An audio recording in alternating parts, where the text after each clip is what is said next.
Hi, I'm Bethan from Brynllywarch Hall School in Mid Wales,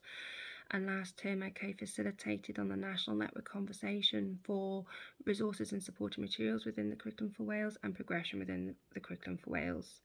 I came into the process with my own understanding and experiences with the work that we're undertaking at Brynllywarch with regards to the curriculum for Wales guidance,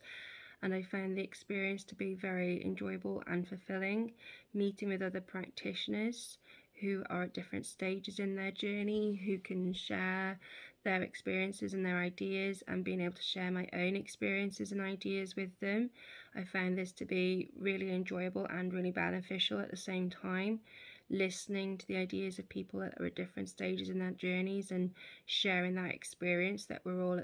on the same journey and we're all in it together,